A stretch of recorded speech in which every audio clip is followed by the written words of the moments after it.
বাংলাদেশ জাতীয়তাবাদী দল বিএনপি ছাড়া একদম সুন্দরভাবে পরিষ্কারভাবে দেশকে সামনের দিকে এগিয়ে নিয়ে যাওয়ার যে মৌলিক পরিকল্পনাগুলো, মৌলিক বিষয়গুলো, এগুলো বিএনপি ছাড়া আর কে বলছে? কেউ বলছে না। কিন্তু আর আমাদেরকে জনগণের প্রতিনিধিত্ব করতে হবে। জনগণ যাতে আস্থা রাখতে পারে আমাদের উপরে, আমাদেরকে সেভাবে নিজেদেরকে গড়ে তুলতে হবে। গতকাল আমি একটি কথা বলছিলাম, এই কর্মসূচিটি আজকে যা হয়েছে, এই কর্মসূচিটি আজকে পঞ্চম দিন। গত 4 দিন ধরে চলেছে, আজকে পঞ্চম দিন। গতকালকে একটি কথা আমি বলেছিলাম, এই কথাটি আমি আমার অনুভূতি থেকে বলেছিলাম।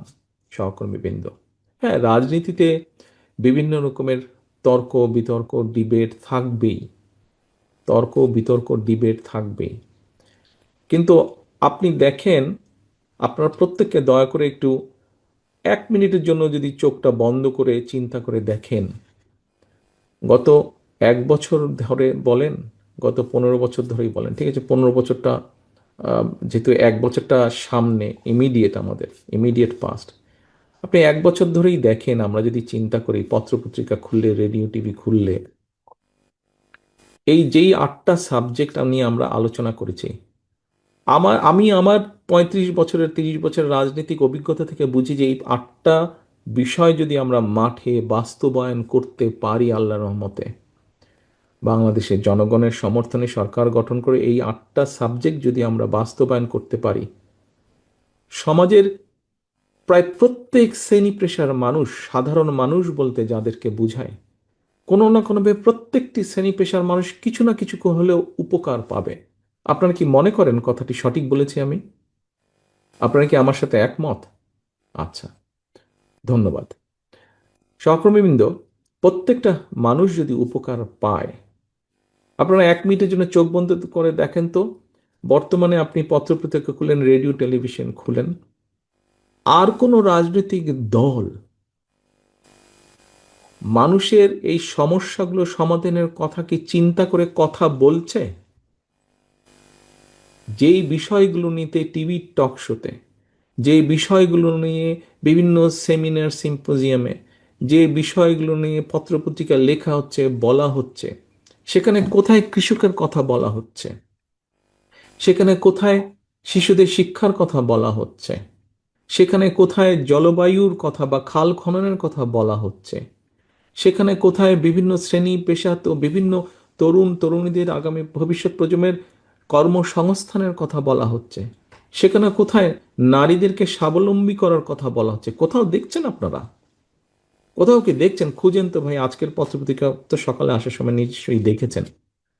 আপনার দলের যে কর্মসূচিটি গত কয়েকদিন, 4 দিন ধরে চলছে, আপনার আজকে পঞ্চম দিনে, আপনার দল এই যে কর্মসূচিগুলি, এর বাইরে আর কোনো দলের পক্ষ থেকে আমরা খুললেই দেখছি যে একজন বলছে আমি ভালো ও খারাপ, আরেকজন বলছে আমি ভালো ও খারাপ, আরেকজন বলছে আহ, আমরা এই করেছি সেই করেছি, এই ধরনের কথা আছে।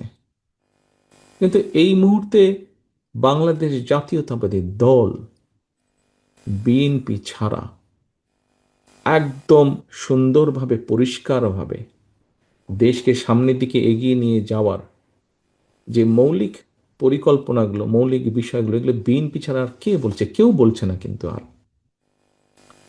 সহকর্মীবৃন্দ, একটু আগে যেটা বলছিলাম, আমার আমার রাজনৈতিক জীবনে, এখানে অনেকেই আছেন আমার থেকে যাদের রাজনৈতিক জীবন অনেক লম্বা, অনেক বড়।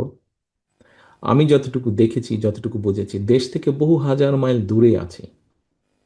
এই কষ্টের কথা নয়, কোনো অন্য একদিন বলবো। এখন নিজেদের কষ্ট না, এখন জনগণের কষ্ট লাঘবের কথা হতে হবে।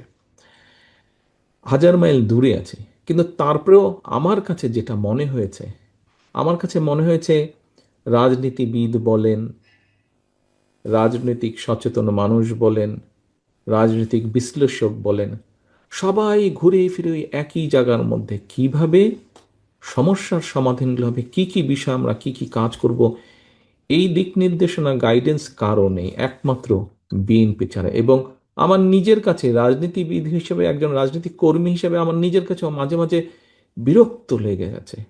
একই জিনিস কত, একই জিনিস কত, একই জিনিস কত। ভাই মানুষের জন্য কি করব আমরা, সেটা তো দিতে হবে পলিসি নিয়ে।